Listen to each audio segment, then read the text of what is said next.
It is widely regarded as one of the best, if not the premier off-road racing championship series on the planet. It is where the best of the best do battle on South African soil, in the best racing machinery you'll find anywhere in the world, and it's about to get even better.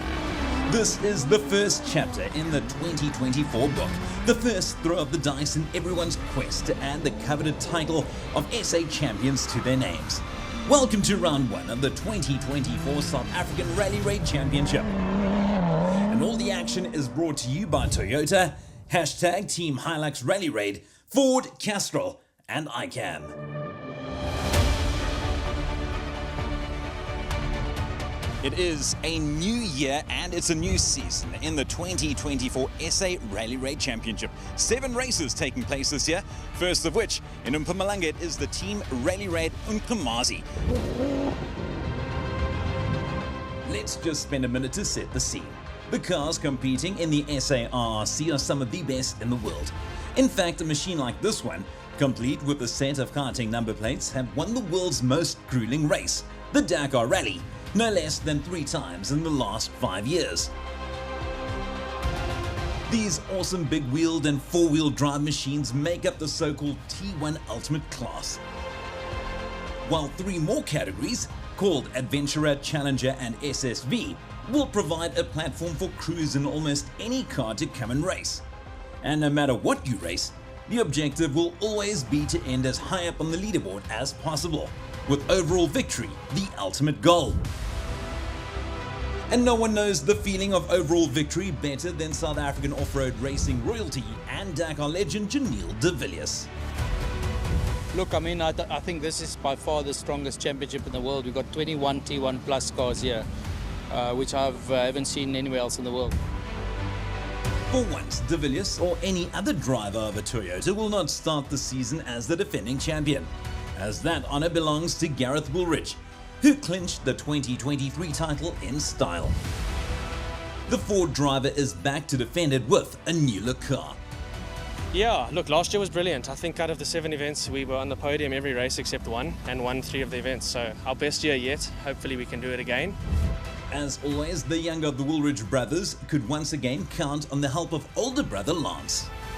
The new look range is fantastic. I think we went for really aggressive styling, but it's also functional. There's a lot of stuff that we really focused on our learnings from last year.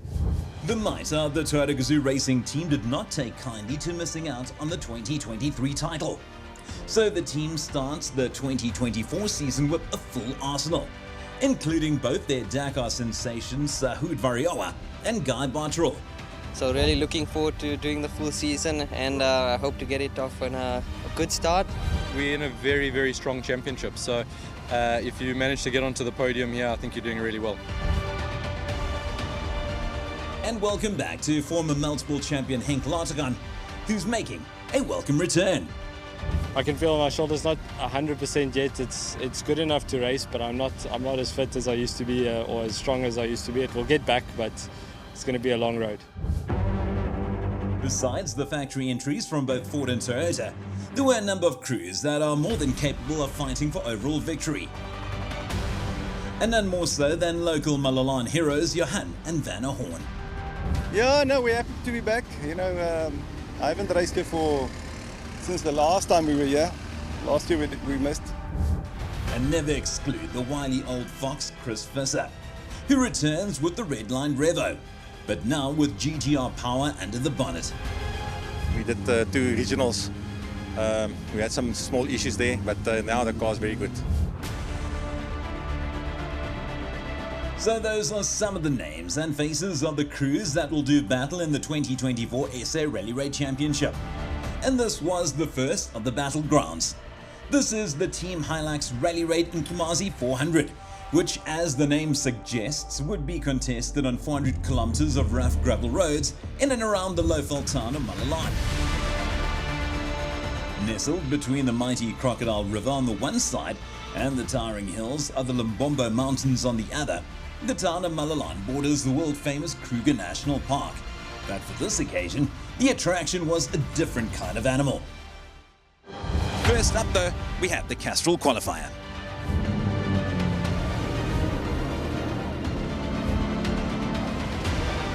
It may have only been 11 kilometers in distance, but in a qualifying race, 11 kilometers can make all the difference in the world. So the crews had everything to play for, especially Henk Lategan, who made a welcome return to the sport and showed that he hadn't lost any of his speed and skill by setting a time of 7 minutes and 6 seconds in the Toyota Gazoo Racing Hilux. Next up, the two NWM Ford Rangers of brothers Lance and Gareth Woolridge, who opened their counts with good times, albeit a little slower than the time set by Lategan. The two Fords were followed into the qualifying race by a trio of Toyotas in the form of Guy Bottrell, now with Dennis Murphy reading the notes, Janelle de Villiers with new Navi Alvin Fonk, and youngster Sahud Variawa with his French co-driver Francois Cazalet. Variawa was quick and stopped the clock just 3 seconds slower than teammate Lategan to occupy the provisional second spot. While there were some issues for both de Villiers and Bottrell, who lost nearly half a minute each over the first few kilometers of the race. The extra power in the GTR-powered Redline Revo clearly helped veteran Chris Visser, who set a time well inside the top 10. But it didn't help as much as the local knowledge exhibited firstly by the Horn brothers Johan and Vanna, and shortly after that by local businessmen Evan Besson and Leander Pinard. The two Team HiluxRallyRaid cars set the 6th and 4th fastest times respectively. And then this happened. Youngster Jaden Els with Henry Kiernan in the Navi seat of the King Price Extreme SVR managed to stop the clock in a time of 7 minutes and 5 seconds. Just 1 second faster than Lategan, but enough to claim pole position. Plenty of expectations on some massive names competing here, but in the end, quickest of the lot and finishing fastest as we head towards the first stage, it was young Jaden Els alongside Henry Kiernan. Look, it's like a childhood dream. Seeing most of these guys race since I was a little boy, and now being up amongst them, it's amazing. There it is, the official results following the Castrol qualifying race, with Els topping the pile, just a single second ahead of Lategan. Variawa was best of the rest, with a great showing by Besson to occupy 4th, ahead of the first of the Fords, driven by Lance Woolridge. Locals, the Horn brothers, were next up, followed by yet another Ford, the GTR-powered Revo of Visser, and 2 more Toyotas in the form of Bottrell and de Villiers, who rounded out the top 10.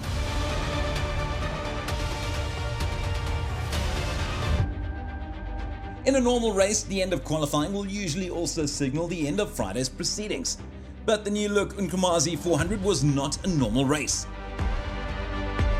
The keywords were both action and entertainment, and in an effort to provide as much of both as possible, the organisers added a full loop of racing action, or Stage 1, to the Friday program as well.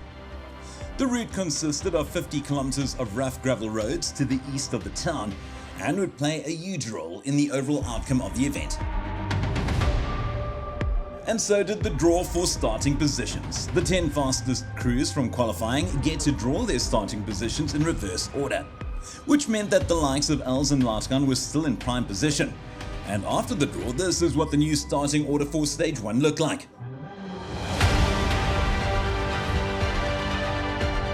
For the second time in one day, the flag was once again waved to get the action underway, and this time the honours, or is it disadvantage, of opening the virgin bushveld roads belonged to veteran Chris Visser and Blikkies Venter in the Redline Revo GTR.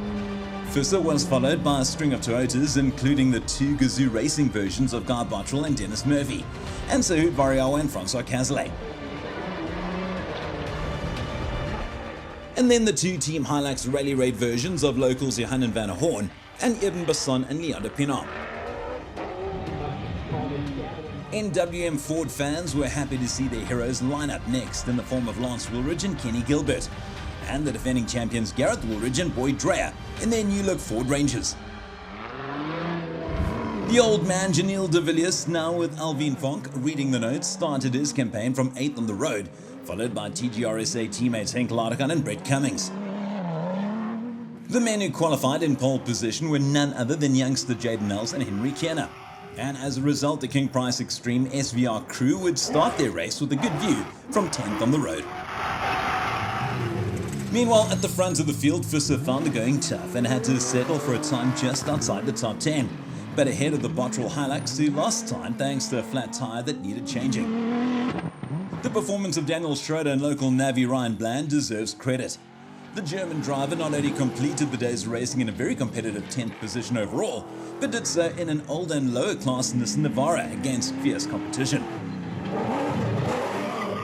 And talking of fierce competition, few people are more fierce than Imlachleni brothers Fouchier and Batis Blickno. The Team Hilux crews, now in only their second full season of the SARRC, but already mixing it up with the big names and completed the day 9th on the overall standings. Times were getting close near the top of the leaderboard, with Janelle de Villiers and Alvin Funk moving to just over a minute off the leading pace. But that would only be good enough for 8th overall at this point of the race. This made Eden Basana and Leander Pinar's 7th position even more remarkable, considering that Basana is in a so-called adventure class car with the smaller wheels and less suspension travel than his rivals. And people have always asked what the difference is between the popular Woolridge brothers and their even more popular NWM Ford Rangers. On day 1 of the Nkomazi 400, the answer was a mere 2 seconds, in the favour of younger brother Gareth, who finished the day in 5th on the overall leaderboard. So just 4 more crews remain to battle it out for the provisional podium positions. Our pole man Jaden Els, former champion Henk Laargan, young gun Sahud Variawa, and local heroes the Horns. When the checkered flag was waved, the organisers had some calculations to make. When the times from qualifying and the 50km stage 1 were added, Els and Kian had dropped from 1st after qualifying to 4th on the overall standings, but less than half a minute off the lead. The Horn brothers Jan and Vanna gave their local fans much to cheer about as they set the fastest time on the 50km stage by less than a second. But after adding the qualifying race time, they ended the day 3rd on the standings. Just 1 single second from the Gazoo Racing Hilux of youngster Sahud Variawa. The young man clearly has a very bright future ahead of him and is obviously on a charge to make his mark in both local and international rally raid racing. But on the day, no one was able to match the outright pace of Henk Laargan and Brett Cummings, who ended the day with a 13-second lead over the rest of the field in their first race back since October last year.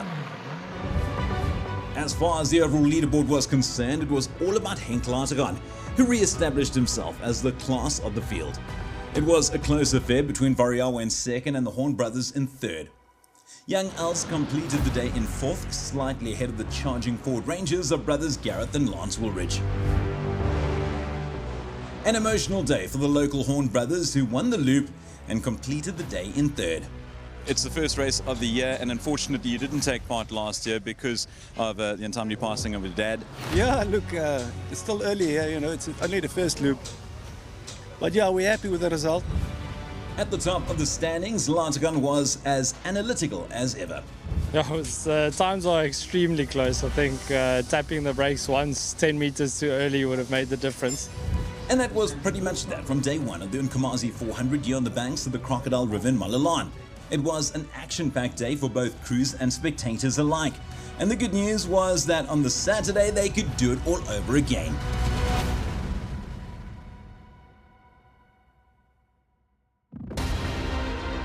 This was it, race day of round 1 of the 2024 SA Rally Raid Championship. The competing crews have all seen a fair bit of action on the Friday of the event, but on the menu for the Saturday, 2 stages of rough gravel roads making up no less than 340 kilometers through the beautiful scenery that included sugarcane fields, bushveld, and a narrow mountain section that left zero margin for error. It's tricky opening the roads here always. It's going to be tough. We're going to try and push 100%. May the best guy win. As the men who set the pace on the Friday, it was up to Toyota Gazoo Racing's Henk Laargan and Brett Cummings to open the virgin roads on the Saturday morning. And at 8:30 they dropped the hammer in the Hilux. One by one, with just 2-minute intervals, the entire field, consisting of more than 30 cars and crews, set off in their challenge to claim victory at the Nkomazi 400. But before we get how it ended, let's take a quick look at some of the crews who weren't fortunate enough to see the checkered flag. The tough route clearly took its toll, as several big names were forced to throw in the towel, including the likes of Brian Baragwanath and Leonard Kramer, who continued to develop the very fast Century Racing CR7. Skalkberg and Armand Tutoya's debut in the newly upgraded King Price Extreme Volkswagen Amarok also came to a premature end. And racing stalwart Johan van Staden and his son Sean added their names to the unfortunate list of retirees. Someone who did finish, albeit in the final classified position, was none other than gentleman Jeff Minott, who alongside Nabi Rodney Burke claimed the side-by-side or SSV class in the process. But back to the big race up front between the boys in the blue, the gaggle of Gazoo Hiluxes, a few more Toyotas in the Team HiluxRallyRaid colours, and a string of Redline Revos. Oh yes, and don't forget about the man who surprised all by qualifying in pole position the day before, Jaden Nels. At the front, split times revealed that Largegun and Cummings were slowly increasing their lead over the chasing pack, consisting of teammates Variawa and Cazalet. And the first of the two NWM4s, driven by Gareth Woolridge and Boyd Dreyer. There was, however, a heartache for older brother Lance Woolridge and Kenny Gilbert, who suffered from a broken drive shaft that in turn damaged the brake line of their rapid Ford Ranger, effectively taking them out of contention.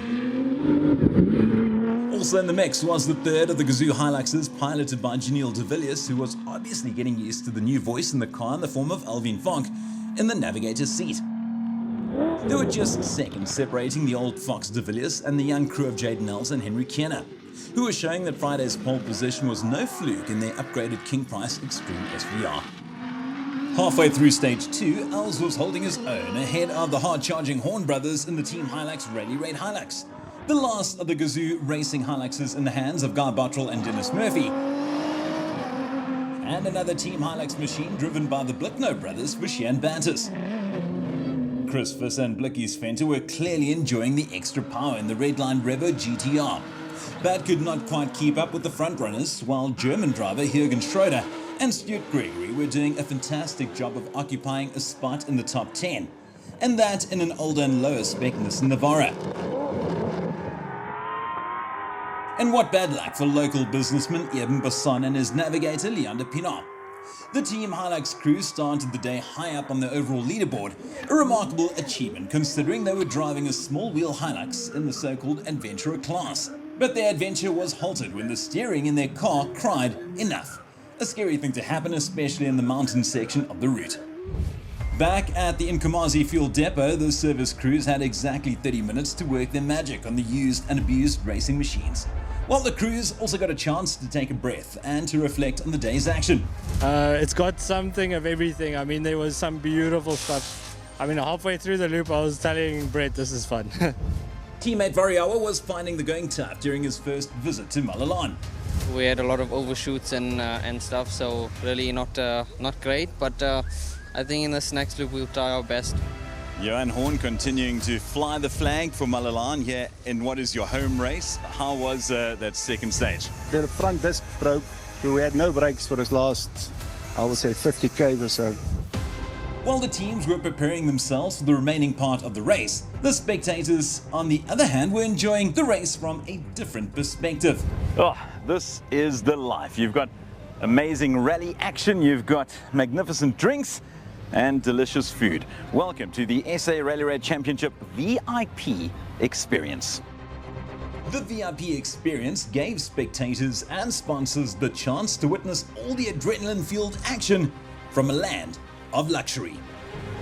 It's a hospitality area where you can entertain your sponsors and your clients. So we thought we'd try it out. It's proven to be a great success for the first race. So we're going to continue for the season.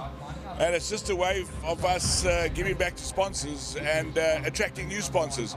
Yeah, this is very special. I must say, I do feel very important when I stand here. Sometimes the guys come to the race and they don't always know where to go. So it's nice for them to come to this area, sit here, they can see it on television, follow the race live, and you sit and you cheer for the guy that you want to follow and he still drives past you in it. So you get that live feeling. It's great to have iCam on board, live action, inboard cameras. There's three cameras per car, so you don't have to leave the comfort of the VIP area to watch the action. We actually, at breakfast, ran out to one of the viewpoints, stood there for a couple of hours, and I said, "Oh, let's come back." And I think we're going to sit here until the race is done. I mean, it's nice and cool, and you've got a couple of drinks going, some food. No, it's brilliant. Instead of driving around and chasing other bakkies and stuff, sitting here enjoying the VIP room's lovely. Properly VIP, that's why. It's nice to sit here and view it from here. Food is lovely, drinks is nice, we're enjoying it. Absolutely awesome. Such an experience, such a great idea, and I really hope they do it often at all the races. Back to the action and the last throw of the dice for all the crews who had aspirations of winning the opening round. Just 168 kilometers remained. Once again, it was up to Henk Ladekan and Brett Cummings to open the road, where they encountered a spectator car along the route. The result was a collision between the two, but we're happy to announce that all the occupants escaped serious injury. With Ladekan removed from the action, the floodgates opened as several crews all of a sudden had a sniff of victory, including the remaining Gazoo Hiluxes of Variawa, Bartrell and De Villiers, the Ford of the remaining Woolridge, youngster Jaden Els, and the Team Hilux crews of the Horns and the Blicknose. In the end, there was huge disappointment for the NWM Ford squad when Gareth Woolridge and Boyd Dreyer were forced into retirement after being in contention early on. The culprit was a broken water pump. Force Prinsloo and Andre Vermeulen were the ones left to fly the flag for Ford and did so by completing the race just outside of the top 10. The fight for honours in the Adventurer T1 class also made it into the overall top 10, with Gerard and Rooney Heinlein claiming 3rd in class and 10th overall from behind the wheel of the Redline VK56. Johan de Bruin and Adrian Ritz put in an enormous effort to finish 2nd in the Adventurer T1 class after starting the final day in 24th place. The Redline Revo crew fought their way open to a 9th place overall finish with a little daylight between themselves and the crew who finished ahead of them, consisting of Daniel Schroeder and Ryan Bland in their older Nissan Navara. The German was also rewarded with an Adventurer class victory for his efforts. We were now nearing the business end of things, with the top steps to the podium still up for grabs. And with less than 70 kilometers to go, TGRSA, Variawa and Francois Cazelet were still fancying their chances, but the tough mountain section of route was taking its toll on the braking systems in a number of cars, including the Hilux driven by Variawa. This caused them to slide off the road, where they got stuck for a while, until they were rescued by teammates Janelle De Villiers and Alvin Fonk, who pulled them back onto the road. That valuable time was lost, dropping Variawa down the order and into an eventual 7th place finish.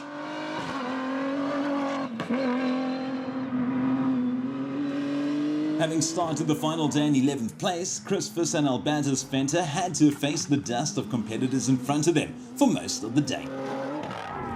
But the team brought their new Redline Revo T1 Plus GTR home in 6th place overall. Ahead of Fisser, the two Team Hilux machines of the Horn brothers and the Blickno brothers were involved in their own battles, not only with each other but also with the brakes in their cars. The Blicknos are only in their 2nd season in the top flight of the sport, but have progressed remarkably fast. But on this occasion they were beaten by the local heroes, the Horn brothers Johan and Vanna, who managed to manhandle their Hilux around the final part of the route with little or no brakes. 4th for the men from Malalan. All that remained was to settle the fight for the final podium spots. TGRSA teammates Guy Bartrell and Janelle De Villiers and the talented Jaden Els. De Villiers seemed to have an edge with just a few kilometers to go, but the Dakar legend lost time earlier when he assisted his teammate Variawa. Meanwhile, Bartrell and Murphy were battling their own issues, first with a flat tyre and later with severe dust, while Els and Kierna, on the other hand, were struggling to keep their King Price Extreme SV on the road, also thanks to failing brakes. The young man put in a valiant effort by mixing it up with big names, but in the end, he had no choice but to settle for 3rd. So it came down to this, a duel between teammates Bartrell and Murphy and De Villiers and Fonk.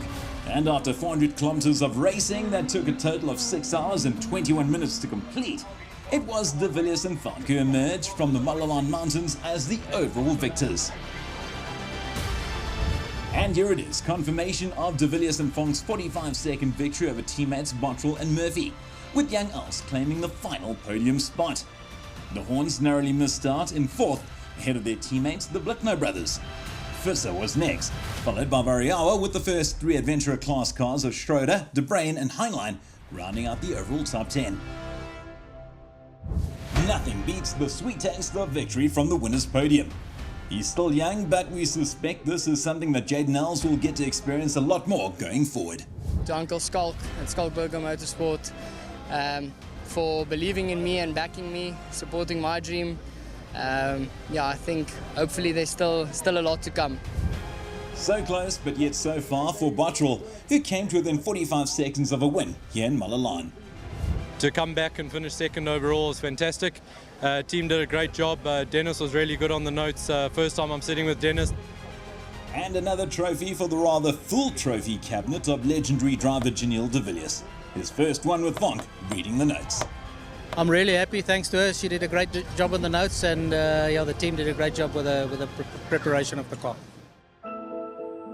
It is with great sadness that the SARRC would like to dedicate this episode to the life of Joel Fourie, a true gentleman of our sport. Rest in peace, old friend. That was all the action from the Nkomazi 400 here in Malalan, and it was brought to you by Toyota, #Team HiluxRallyRaid, Ford, Castrol and ICANN. Next up, the SARRC moves to the hills of northern KZN and the town of Vryheid for round 2, scheduled to take place on the 24th and 25th of May.